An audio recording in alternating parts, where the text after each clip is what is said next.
নমস্কাৰ আপোনালোকে চাবলৈ আৰম্ভ কৰিছে নিউজ নাও আৰু মই অনুপম বৰা নিশা যোৰহাটৰ 94 সংখ্যক শ্ৰীমন্ত শংকৰদেৱ সংঘৰ বাৰ্ষিক অধিৱেশনস্থলীত বিজেপিৰ নেত্ৰী তথা জনপ্ৰিয় অভিনেত্ৰী আঙুৰলতা ডেকা নিউজ নাওৰ এক বিশেষ প্ৰতিবেদন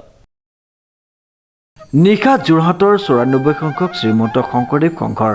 বাৰ্ষিক অধিৱেশনত বিজেপিৰ নেত্ৰী তথা জনপ্ৰিয় অভিনেত্ৰী আঙুৰলতা ডেকা উল্লেখযোগ্য যে যোৰহাটৰ মহবন্ধাৰ এৰালতলী পথাৰত বৈষ্ণৱ পণ্ডিত সোণাৰাম চুতীয়া সমন্বয় ক্ষেত্ৰত উপস্থিত হৈ সাংবাদিকৰ লগত মত বিনিময় কৰি বিজেপি নেত্ৰীগৰাকীয়ে কয় যে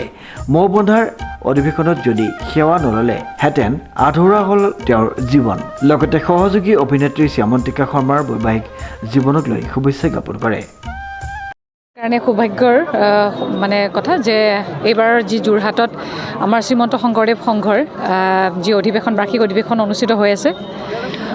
ইয়াত আজি উপস্থিত আছোঁ আৰু স্বাভাৱিকতে যেতিয়া ভক্তসকল যেতিয়া একলগ হয় সকলোৰে আৰু ইয়াত যি চিন্তাৰে যি শক্তিৰে ইয়াতে সকলো একগোট হৈছে গোটেই আমাৰ অসমখনৰ মংগলাৰ্থে বা জাতি জনগোষ্ঠীৰ সম্প্ৰীতি ৰক্ষাৰ সেইটো সকলোৱে একগোট হৈছে ইয়াতে গতিকে এটা সুন্দৰ সমন্বয়ৰ ক্ষেত্ৰলৈ ৰূপান্তৰিত হৈছে গতিকে সকলোৱে শুভেচ্ছা জনাইছোঁ আৰু এবাৰ ইয়াতেও মই আহি আশীৰ্বাদ লৈ যাওঁ অনাগত দিনত যাতে অসমখনত সুখ শান্তি সমৃদ্ধি সকলোবিলাক আমাৰ ইয়াতে সমৃদ্ধিশালী হৈ পৰে আমাৰ একেলগে কাম কৰি আহিছোঁ আমি শ্যামন্তিকা শৰ্মা বহু শুভেচ্ছা জ্ঞাপন কৰিছোঁ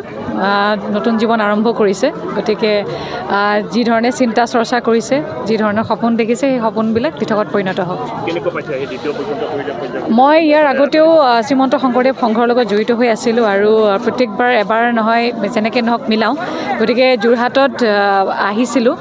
গতিকে ইয়াতে আহি যদি এবাৰ ইয়াত যদি মই সেৱা এটা লৈ নাযাওঁ মই ভাবোঁ যে আধৰুৱা হৈ ৰ'ব মোৰ যাত্ৰা গতিকে ইয়াতে আহি এবাৰ সেৱা লৈ যাম এৰালতলী পথাৰ মহবন্ধাৰ পৰা আমাৰ দেগাঁৱৰ সাংবাদিক নৱজ্যোতি ভৰালীয়ে যুগুত কৰা এক বিশেষ প্ৰতিবেদন